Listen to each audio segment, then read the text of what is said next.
Bismillahirrahmanirrahim. Alhamdulillahirabbil wassalatu wassalamu ala asyrafil anbiya'i wal mursalin wa ala alihi wa sahbihi ajma'in. Subhanaka la ilma lana illa ma 'allamtana innaka antal alimul hakim. Rabbana shrah lana sudurana wa yassir lana umurana wahlul 'uqdatan min alsinatina yafqahu aqwalana. Rabbana zidna 'ilman wa fahman wa 'amalan.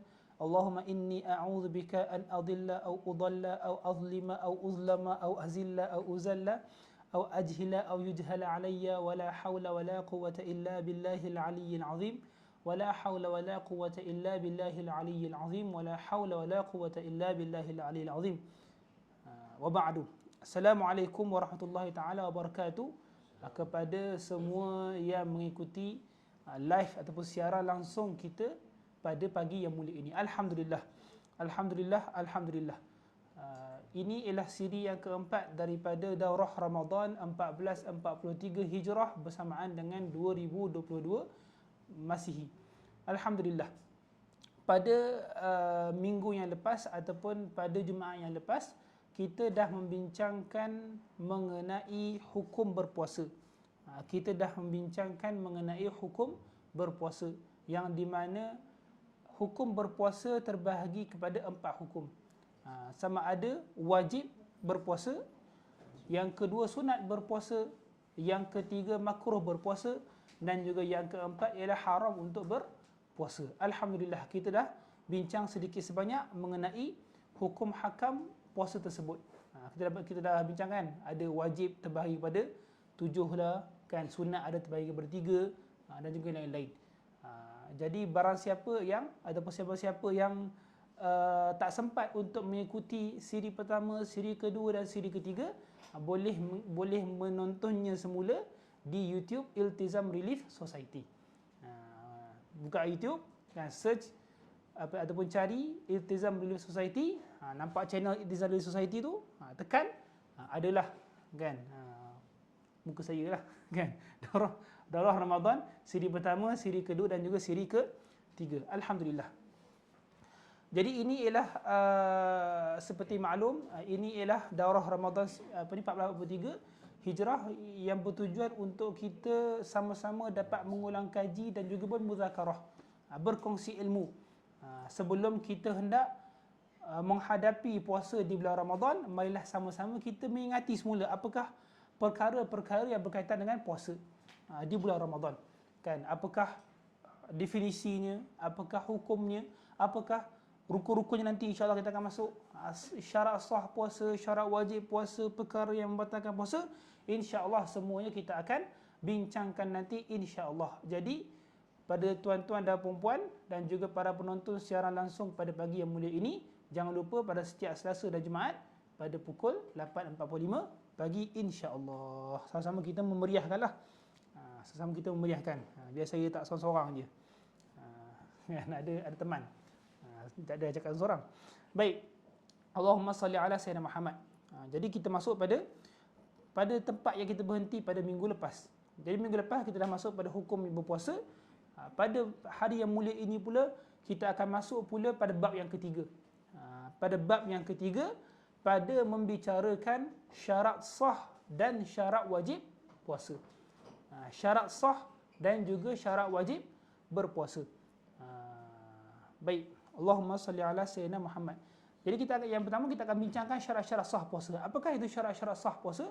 Iaitu perkara-perkara yang diperlukan untuk seseorang itu sah puasa dia. Apabila seorang itu berpuasa, apakah syarat-syarat yang dia perlu tepati untuk memastikan puasa dia sah? Senang kata gitulah, kan. Jadi apabila cukup syarat-syarat yang kita akan bincangkan lepas ni, barulah puasa dia sahih, insya-Allah. Kemudian kita akan masuk pula pada perbicaraan syarat-syarat wajib berpuasa. Apakah itu syarat-syarat wajib berpuasa?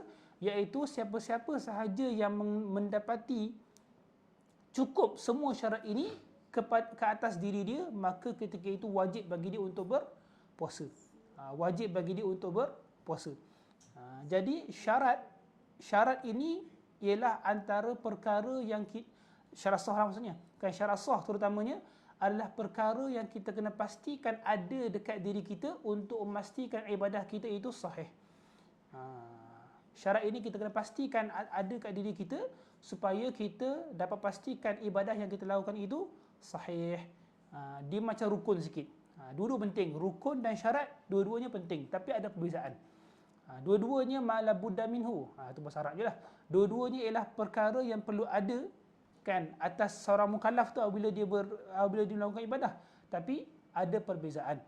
Sekarang insya-Allah kita akan bincangkan syarat.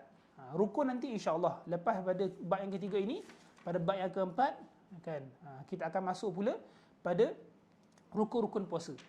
Dua-dua penting kan. Tapi ada perbezaan sikitlah. Ada perbezaan sikit. Syarat ni senang kata syarat ni dia luar daripada ibadah. Syarat ni dia perkara yang diperlukan ketika ibadah, tapi dia luar daripada ibadah. Dia luar daripada ibadah. Adapun rukun itu dia berada dalam ibadah tersebut. Contohnya lah kita buat contoh. Kita buat contoh yang lebih senang supaya orang faham. Contoh macam kita nak masak nasi. Kan, kita nak masak nasi. Apa yang kita perlukan? Kita perlukan beras. Kita perlukan air. Adakah cukup dengan beras dan air? Tak cukup juga. Kita perlukan periuk. Kan? Kalau periuk api perlukan gas pula untuk nyalakan api. Kalau periuk elektrik perlukan elektrik. Jadi itu ialah perkara-perkara yang diperlukan untuk masak nasi. Tapi bezanya ialah beras dan air dia akan menjadi nasi. Beras dengan air dia akan menjadi nasi. Adapun perkara yang lain diperlukan seperti apa? Seperti periuk, elektrik, gas, api diperlukan juga, tapi semua tu tak menjadi nasi. Itulah beza antara rukun dan syarat. Air dan beras itu dikira sebagai diibaratkan seperti rukun. Adapun periuk, gas, api, elektrik semua tu itu diibaratkan sebagai syarat. Semuanya penting, semuanya diperlukan, tapi rukun itu dalam ibadah. Adapun syarat itu dia perkara selalunya lah dia perkara di luar ibadah. Baik. Atau menekan masa. Waalaikumsalam warahmatullahi wabarakatuh. Kepada yang komen, Fatimah Safi'i. Okey. Jadi kita akan masuk pada kitab ibadah. Seperti biasa kita gunakan kitab Fiqh Puasa dan I'tikaf yang merupakan terjemahan bagi Al-Aham Mukhtasaru At-Taqrirat As-Sadidah. Kitab Al-Aham kan ringkasan daripada kitab At-Taqrirat As-Sadidah, kemudian diterjemahkan oleh penerbit ni. Alhamdulillah. Amalan usaha yang mulia. Baik, kita masuk pada kitab insya-Allah. Allahumma salli ala sayyidina Muhammad. Apa kata musannif rahimahullah? Qala musannif rahimahullah taala wa nafa'ana bi ulumihi wa bi asrarihi fid darain amin. Qala syarat sah dan syarat wajib berpuasa ataupun syarat wajib puasa. Yang pertama ialah syarat-syarat sah puasa. Yang dimaksudkan dengan syarat sah puasa ialah jika dipenuhi syarat-syarat berikut, maka sah puasanya. Barang siapa dia memenuhi syarat-syarat yang akan disebut selepas ini, maka insya-Allah puasa dia sahih atau puasa dia tu sah. Jadi nanti kita puasa bulan Ramadan nanti kita kena cek diri kita. Adakah diri kita ni melengkapi syarat-syarat yang akan disebut selepas ini insya-Allah. Baik. Allahumma salli ala sayyidina Muhammad. Dan syarat-syarat sah adalah seperti berikut. Yang pertama apa? Yang pertama adalah Islam. Yang pertama ialah Islam. Yang pertama Islam.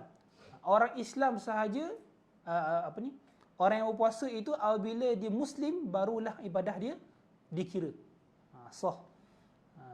Dia kena pastikan akidah dia sahih, akidah dia elok dan juga dia seorang Muslim. Adapun orang yang bukan Islam, orang yang kafir, kalaulah dia melakukan ibadah puasa, maka puasa tidak sah.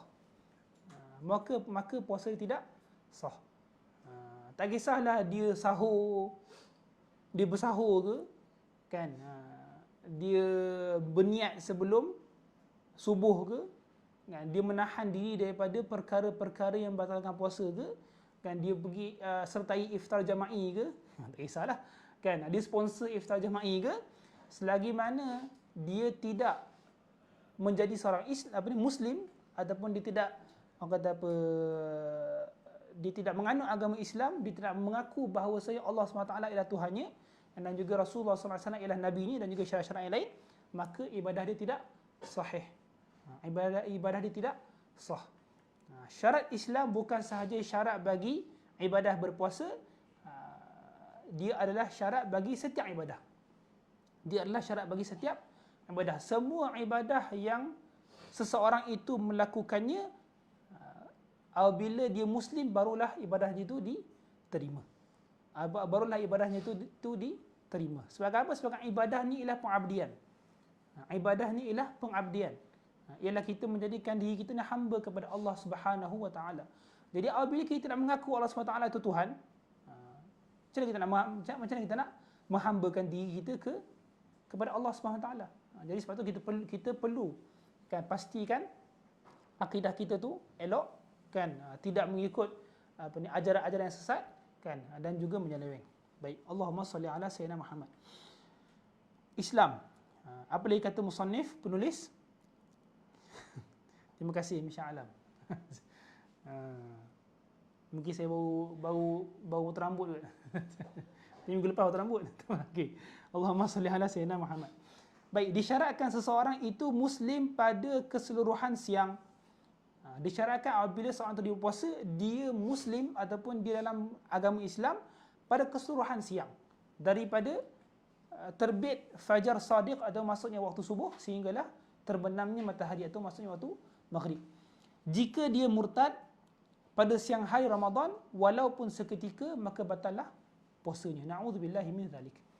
Kan? Contohnya macam seorang tu dia puasa pada bulan Ramadan, pada siang hari bulan Ramadan.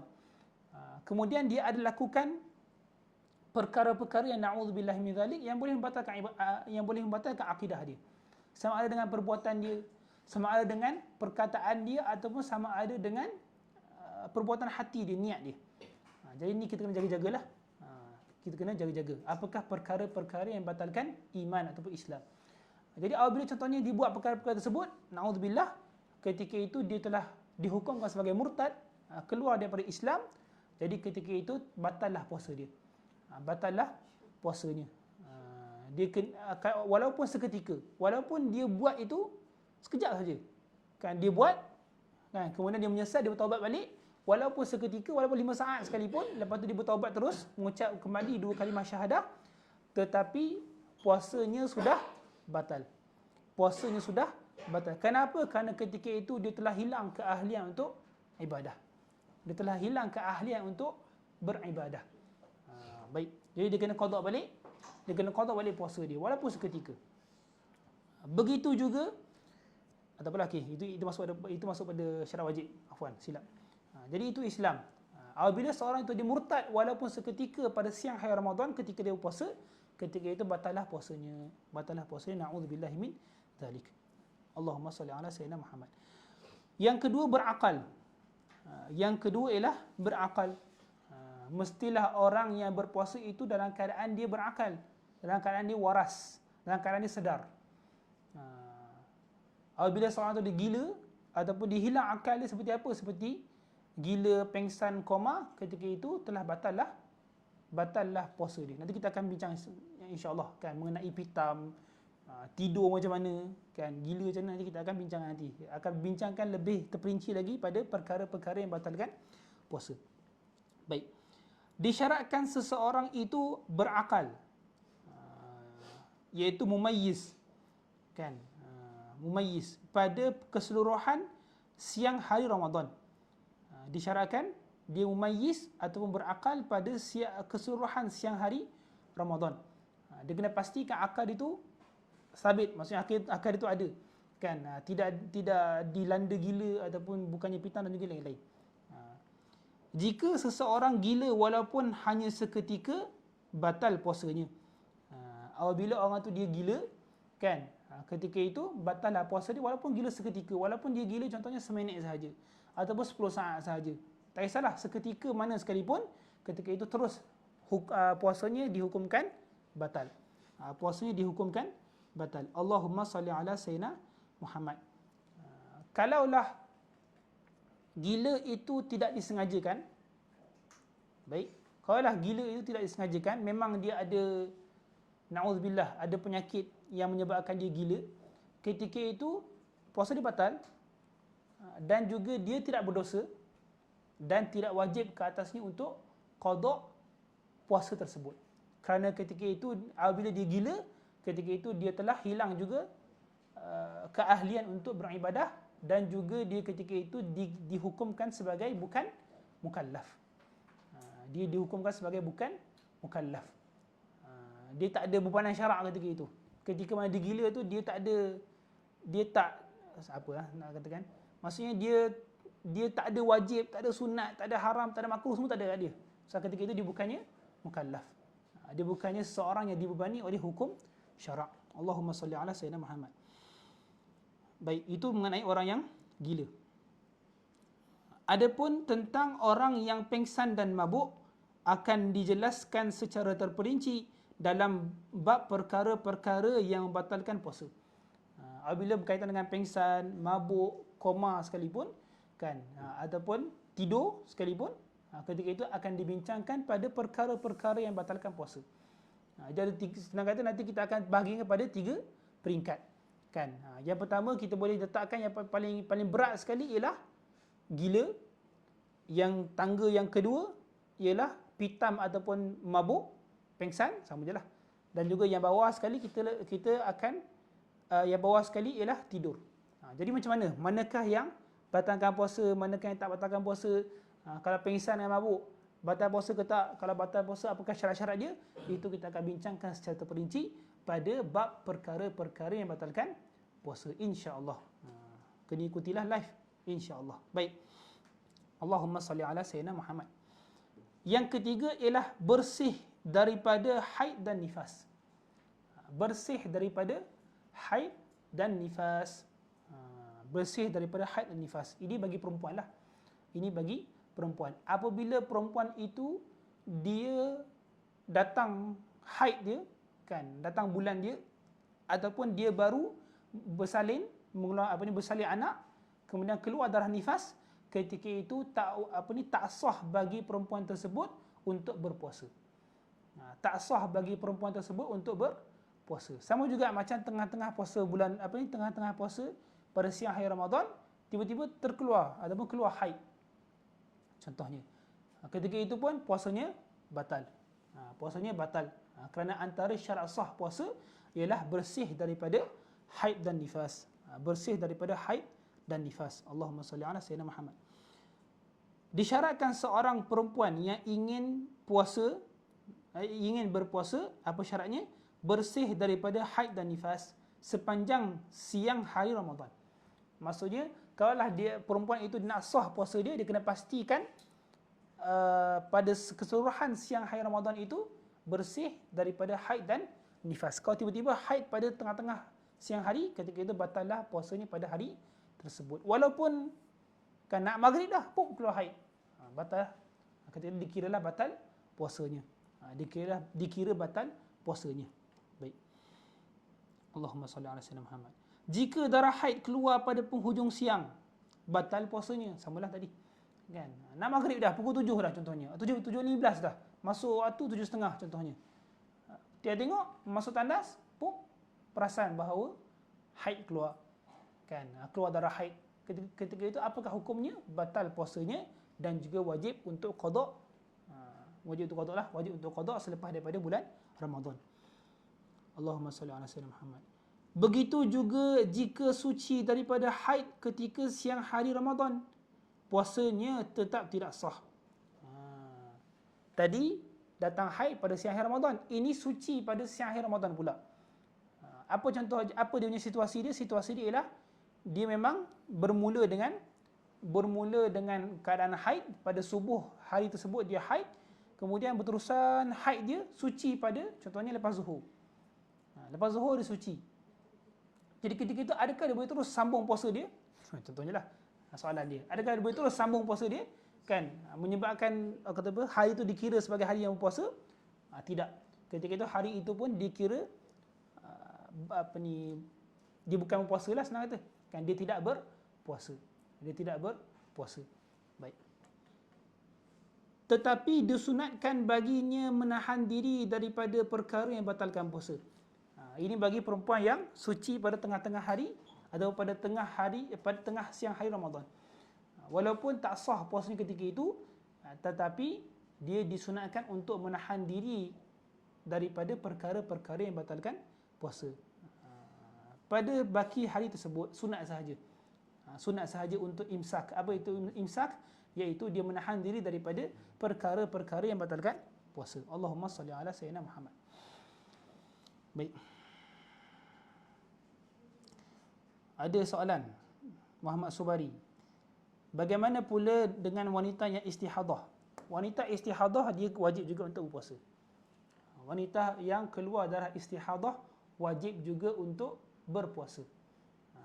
Istihadah ni dia tak ada hukum. Tak ada hukum maksudnya orang kata apa, dia bukannya dia tetap juga wajib solat, tetap juga wajib puasa, kan? Apa lagi? Boleh masuk ke masjid dengan syarat-syarat lah, kan? Jadi dia seperti wanita yang tidak haid. Wanita istihadah ni. Dia adalah dia punya hukum-hukum yang tersendiri, tapi hukum orang kata apa, hukum kewajiban puasa, solat dan juga lain-lain itu seperti perempuan yang tidak berhaid. Seperti perempuan yang tidak berhaid. Yang kena pasti, yang syarat ketiga ni hanya kepada perempuan yang keluar haid ataupun nifas. Keluar haid ataupun nifas. Haid ni makruf lah kan. Yang keluar setiap bulan tu insya-Allah bagi perempuan yang sihat. Adapun nifas ialah darah yang keluar selepas daripada bersalin. Secara ringkas lah, secara ringkas. Nak panjang ni tak sempat lagi. Baik, Allahumma salli ala sayyidina Muhammad. Tetapi pada masalah tadi tu yang disebut tadi, iaitu sunat bagi perempuan yang haid dan nifas suci pada pertengahan siang hari bulan Ramadan, sunat bagi mereka untuk menahan diri daripada perkara-perkara yang batalkan puasa, tetapi jangan dengan niat untuk berpuasa.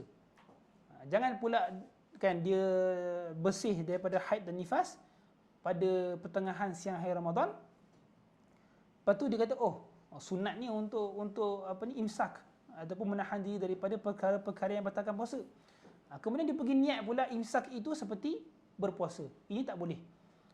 Ini tidak boleh. Kerana ini adalah hukumnya haram. Hukumnya adalah haram.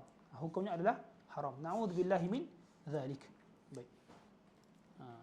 Dia nak menahan diri itu, menahan diri tanpa niat berpuasa. Menahan diri itu untuk dapat sunat sahaja, bukannya dengan niat untuk berpuasa. Allahumma salli ala sayyidina Muhammad. Sekarang kita akan tengok nanti syarat wajib berpuasa, kan? Iaitu perempuan haid dan nifas tidak wajib untuk berpuasa. Nanti kita akan tengok nantilah. Allahumma salli ala sayyidina Muhammad.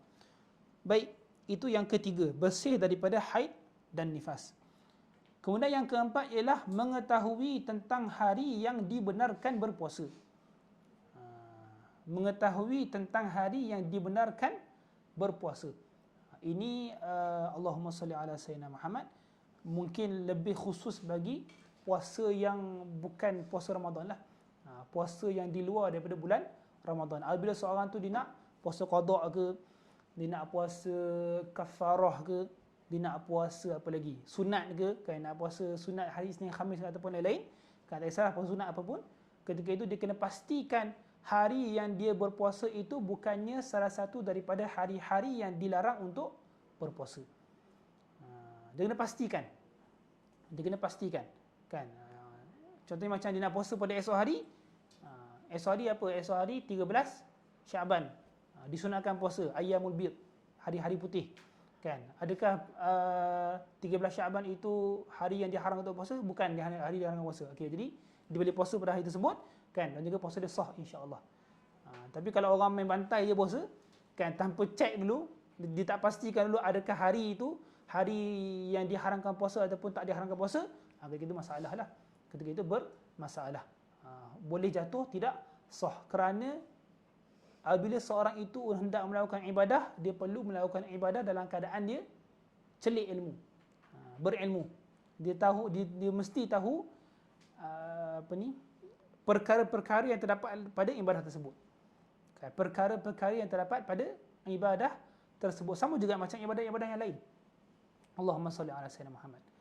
Contoh solat, kan, nak solat zuhur, dia kena pastikan dahulu zuhur dah masuk. Dia nak solat zuhur, dia kena pastikan dahulu zuhur sudah masuk. Tak bolehlah main angkat takbir je solat zuhur. Lepas tu orang tanya, dah waktu zuhur ke? Tak tahu. Rasanya dah masuk. Rasa tu kena rasa yang kuat. Jangan rasa-rasa yang ragu-ragu. Kalau rasa-rasa yang ragu-ragu, ketika itu boleh menyebabkan puasa tersebut tidak sah. Puasa pula. Solat tersebut tidak sah. Ini contoh solat lah. Faham Nak solat sunat, kena pastikan bahawasanya solat, waktu yang dia solat sunat itu bukannya waktu yang diharamkan untuk solat. Jadi ini sebagai seorang Islam, sebagai seorang Muslim, sebab itulah kita dianjurkan untuk menuntut ilmu sentiasa. Sebab itulah Rasulullah SAW bersabda, talabul ilmi faridatun ala kulli muslimin. Menuntut ilmu itu ialah satu kefarduan atas setiap Muslim. Muslim ini bukannya Muslim lelaki saja, Muslimah pun kena juga. Jadi Muslim-Muslimat lah, kan, lelaki dan perempuan. Jadi kena sentiasa menuntut ilmu. Kena sentiasa menuntut ilmu. Lagi-lagi perkara yang berkaitan dengan ibadah-ibadah yang wajib, kita kena menuntut ilmu. Nak pergi haji, menuntut tentang haji.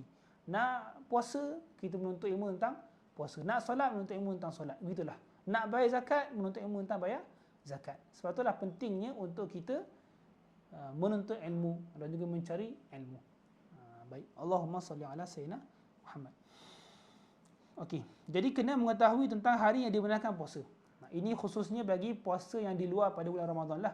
Pada kalau bulan Ramadan memang bulan Ramadan itu ialah diwajibkan untuk berpuasa. Jadi tak ada masalah lah. Ini mungkin dimaksudkan ialah ataupun lebih kena bagi puasa yang di luar bagi bulan Ramadan. Allahumma salli ala sayyidina Muhammad.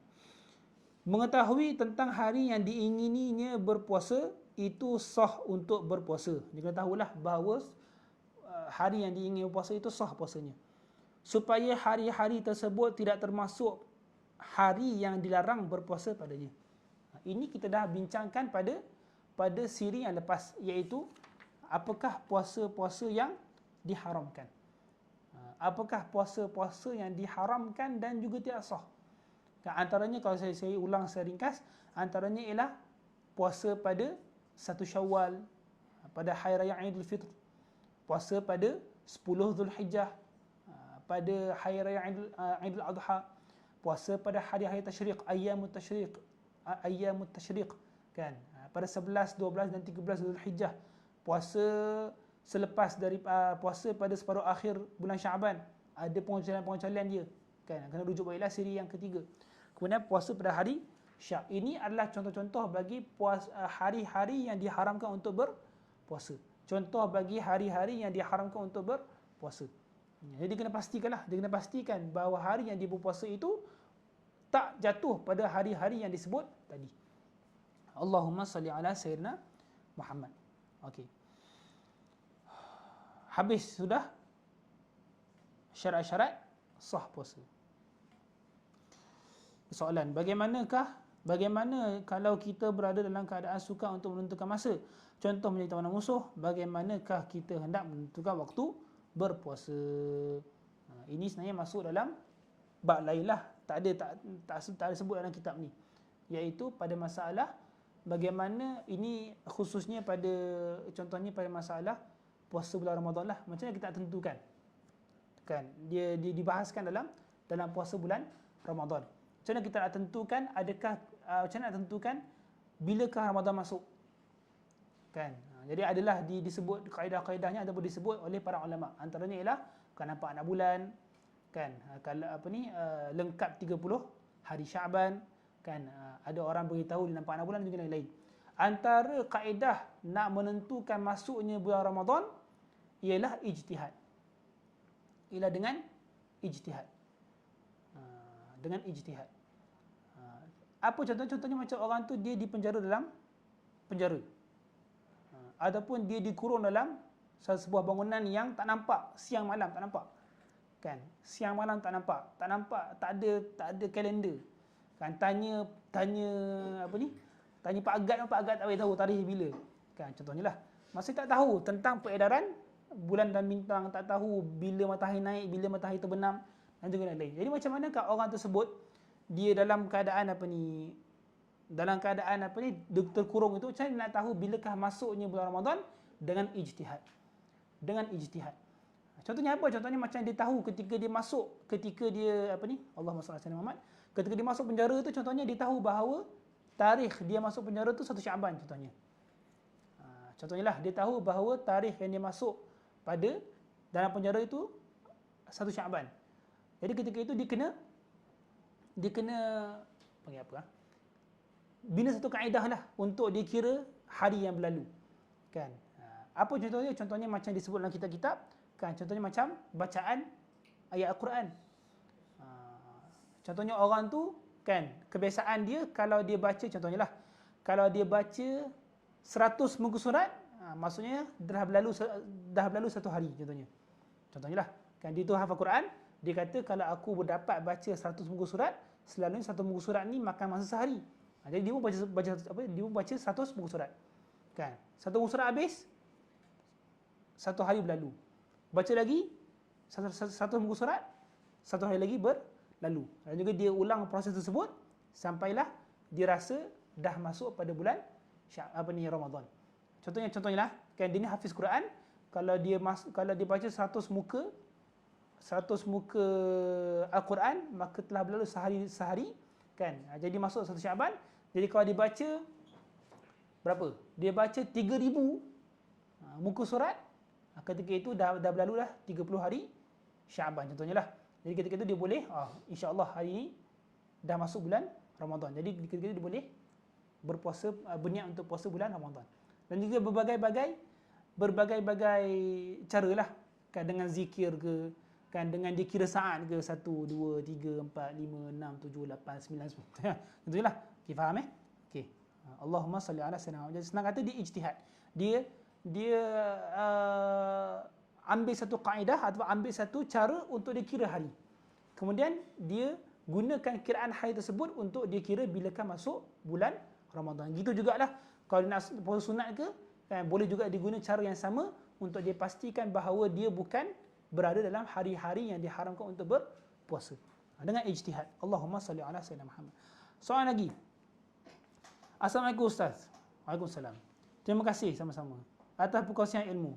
Jika seorang sedang berpuasa, tiba-tiba dia berniat untuk batalkan puasa, belum sempat makan atau minum, dia berniat pula untuk teruskan puasa, apakah status puasa dia? Allahumma salli ala sayyidina Muhammad. Ini sebenarnya termasuk dalam bahagian rukun-rukun puasa.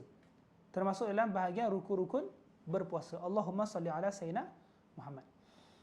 Baik. Saya jawab soalan inilah, kan, mengenai niat puasa tu nanti masuk rukun puasa nanti. Apabila seorang itu sudah bermula berpuasa, kan, dia dah niat untuk puasa sebelum subuh, kemudian dah masuk subuh dia dalam keadaan berpuasa. Ketika itu kalau orang tu dia sudah bermula berpuasa dan juga dia telah niat pada malam sebelum hari tersebut, ketika itu apabila dia berniat untuk batalkan puasa, tak batal puasa dia. Niat batalkan puasa tidak membatalkan puasa. Faham tak? Niat batalkan puasa tidak membatalkan puasa.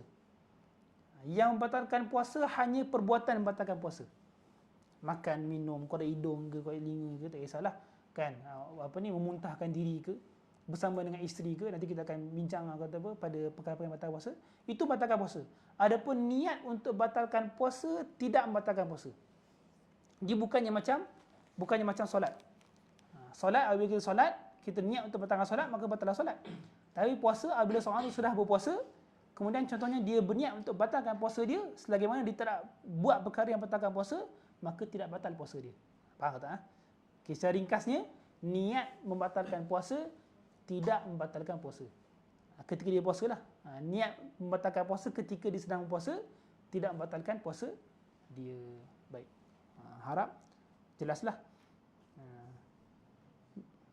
Jadi dia berniat batalkan puasa, belum sempat makan minum, dia berniat belum. Maksudnya tak batal lah puasa dia. So dia berniat saja untuk batalkan puasa. Dia berniat saja untuk batalkan puasa. Sedangkan dia tidak melakukan perkara yang batalkan puasa. Allahumma salli ala sayyidina Muhammad. Baik, itu syarat sah puasa. Kalau kita tidur bangun dah tengah hari, bolehkah kita berniat puasa dalam bulan Ramadan? Ini kalau tak niat pada malam hari lah. Dalam mazhab Syafi'i tak sah puasa dia kalau dia tidak berniat pada malam sebelum tu. Detail nanti akan masuk nanti pada rukun-rukun berpuasa, insya-Allah. Rasanya Jumaat kot, insya-Allah. Kan, sebab kita masuk lagi syarat wajib berpuasa. Baik, syarat wajib berpuasa. Apakah syarat-syarat wajib berpuasa? Allahumma salli ala sayyidina Muhammad. Lagi 7 minit. Lagi 10 minit. Baik. Yang dimaksudkan dengan syarat wajib berpuasa ialah jika dipenuhi syarat-syarat berikut, maka diwajibkan seseorang itu berpuasa. Jadi syarat-syarat wajib puasa ini ialah untuk memastikan adakah kita ini layak ataupun wajib untuk berpuasa. Faham Syarat-syarat wajib berpuasa ini ialah syarat-syarat yang kita lihat. Allahumma salli ala sayyidina Muhammad. Kalau ada syarat itu pada diri kita, maka kita wajib untuk berpuasa. Itu maksud dia. Jadi ada 5 syarat. Jadi kita kena pastikan adakah kalau kita ada 5 syarat ini, maka kita diwajibkan untuk berpuasa. Allahumma salli ala sayyidina Muhammad. Yang pertama ialah Islam.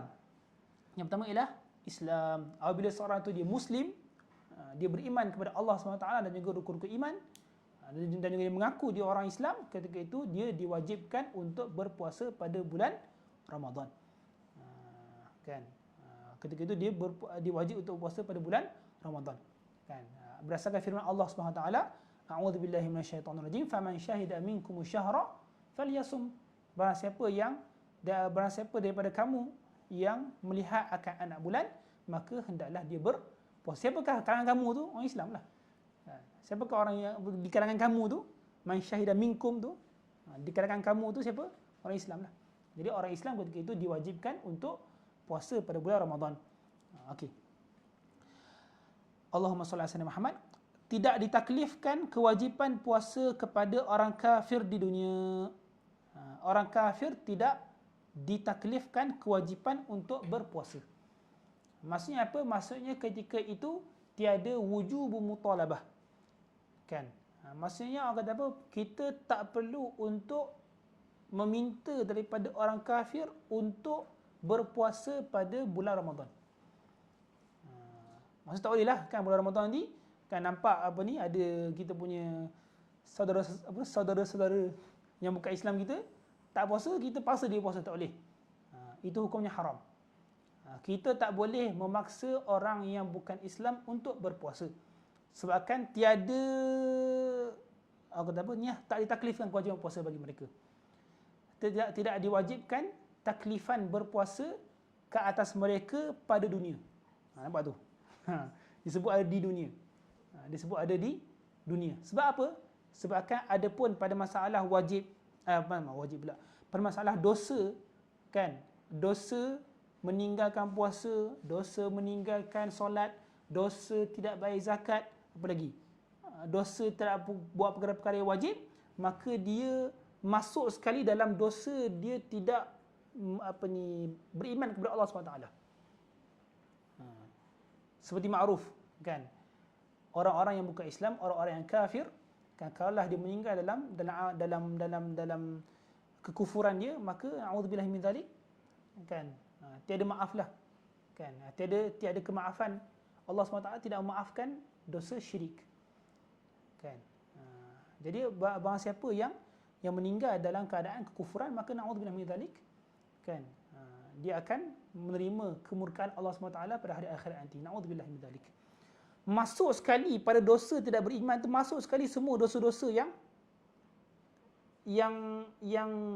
tidak melakukan kewajipan, tidak melakukan ibadah-ibadah yang wajib ke atasnya kalau dia jadi orang Islam, kan?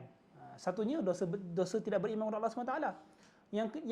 Dan juga masuk sekali dengan dosa tidak beriman itu, dosa tak solat, dosa tak bayar zakat, dosa tak puasa, dosa apa lagi?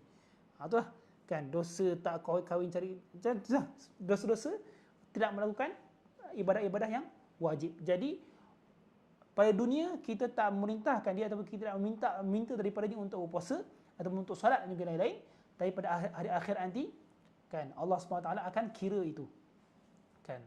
Mereka akan diseksa dengan dosa-dosa tersebut. Na'udzubillahi min dzalik. Baik. Okey. Itu orang kafir asli ataupun orang kafir yang betul-betul dia lahir dalam keadaan kekufuran. Manakala orang yang murtad, macam mana pula orang yang murtad, orang yang Islam kemudian na'udzubillahi min dzalik keluar daripada Islam. Ketika itu wajib ke atasnya qada, iaitu ganti jika dia kembali kepada Islam sebagai satu hukuman ke atasnya. Taghlidhan alaih. Satu hukuman, satu kekasaran ke atasnya. Kan? Allahumma salli ala sayyidina Muhammad. Kan? Apabila seorang tu dia murtad, naudzubillah, kemudian contohnya dia murtad 5 tahun, kemudian alhamdulillah dia bertaubat semula, macam mana pula puasa 5 tahun dan juga solat 5 tahun dan juga lain-lain tu, semuanya dia kena qada balik. Naudzubillah min dzalik. Kenapa? Kerana sebagai hukuman ke atasnya. Kerana sebagai hukuman ke atasnya. Taghlidhan alaih. Allahumma salli ala sayyidina Muhammad. Sebagai apa? Sebabkan orang ni dia telah menolak kebenaran dalam hal keadaan dia sudah tahu kebenaran. Kenapa Allah SWT menghukum orang-orang yang murtad ini? Kerana golongan ini dia telah keluar daripada kebenaran, dia telah menolak kebenaran dalam hal keadaan dia tahu kebenaran. Kalau dia jawab tak tahu pun kan, tak tahu pun Islam ni kebenaran, itu salah, tak mengaji lah. Sebab itulah perlu menuntut ilmu. Kan? Orang Islam sekarang ni perlu menuntut ilmu. Apabila orang Islam tu keluar daripada Islam, murtad, na'udzubillahi min dzalik, kan? Ketika itu ada dua kemungkinan saja. Sama ada dia jahil ataupun dia tu ikut nafsu. Dua saja. Ini kebenaran. Orang yang keluar Islam itu dua saja sebab. Sama ada dia jahil, dia tak tahu Islam itu kebenaran, dia tak menuntut ilmu, ataupun yang kedua dia ikut nafsu. Dia ikut nafsu. Dia tahu Islam itu betul, tapi dia nak buat perkara yang haram. Kan? Tapi kemudian dia keluar dari Islam untuk dia buat perkara yang haram. Itu sahaja. Dua sebab sahaja orang keluar agama Islam. Dua sebab sahaja. Tak apalah, ini lain cerita. Baik. Allahumma salli ala sayyidina Muhammad. Jadi orang murtad batal puasanya dan juga apabila dia bertaubat kembali dia kena qada balik puasa yang ditinggalkan. Okey. Laju sikit tak sempat laju kot. Tengoklah sini. Baik. Yang kedua mukallaf. Yang kedua ialah mukallaf. Wajib ke atas orang yang baligh dan berakal untuk berpuasa. Apabila orang tu dibaligh, kan, dia sudah sampai had baligh, had bulugh, kan, yang di mana kalau kita baca dalam kitab-kitab ada beberapa alamat tanda-tanda baligh, kan, antaranya ialah keluar air mani ataupun mimpi basah. Yang kedua ialah capai 15 umur 15 tahun secara hijrah, kan, bulan hijrah ataupun tahun hijrah, kan, dah sampai 15 tahun. Ataupun yang ketiga bagi perempuan keluar haid. Jadi ini ialah 3 tanda sudah baligh. Sama ada keluar air mani, sama ada tak kisahlah tidur ke, sedar ke, keluar air mani automatik ke, ataupun dia yang keluarkan air mani ke, kan, dan juga umur dia sudah 9 tahun, kan, ketika itu dia baligh. Yang kedua, kalaulah dia tak keluar air mani dan dia tak keluar haid, dia dah sampai ataupun dah capai umur 15 tahun. Sama juga 15 tahun hijrah, ketika itu dia sudah baligh. Yang ketiga bagi perempuan, apabila dia keluar haid dalam keadaan umur dia 9 tahun, ketika itu dia sudah baligh. Baik, Allahumma shalli ala sayyidina Muhammad. Jadi apabila orang yang itu baligh dan juga dia berakal, ketika itu wajib baginya untuk berpuasa pada bulan Ramadan. Manakala kanak-kanak, kan, macam mana pula kalau kanak-kanak? Kanak-kanak kalau mumayyiz sah puasa. Kanak-kanak kalau mumayyiz hukum dia sah berpuasa. Tetapi adakah wajib berpuasa? Tidak wajib berpuasa kalau belum baligh. Baik. Wajib kepada walinya, iaitu penjaganya, untuk menyuruhnya berpuasa apabila berumur 7 tahun dan dibenarkan memukulnya jika dia meninggalkan puasa pada umur 10 tahun sekiranya dia mampu untuk berpuasa. Allahumma salli ala sayyidina Muhammad. Budak-budak kalau 7 tahun ketika itu disuruh untuk berpuasa, kan, bukan saja berpuasa, bahkan solat dan juga perkara-perkara yang wajib ke atasnya. Dan juga pada umur 10 tahun kalau dia mampu dan juga dia tidak berpuasa, ketika itu boleh bagi penjaga dia untuk memukulnya, tapi jangan pukul bantai. sampai cacat kan. Hanya orang kata pukul untuk memberi pengajaran, rotan sikit ke kan, ataupun pukul sikit ke kan, sebagai pengajaran.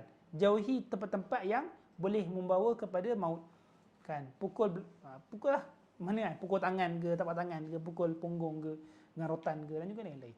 Baik, setakat tu sajalah kan. Tak habis lagi syarat wajib puasa kan. Ada lagi berapa?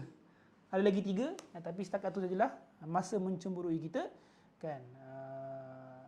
Ikuti live pada Jumaat yang depan 8:30 pagi. InsyaAllah selepas ini kita akan bersama dengan Encik Abdul Hafiz bin Abdul Khaliq hafizahullah kan, untuk menerangkan tentang sedekah Ramadan di Yaman. Teruskan bersama kami.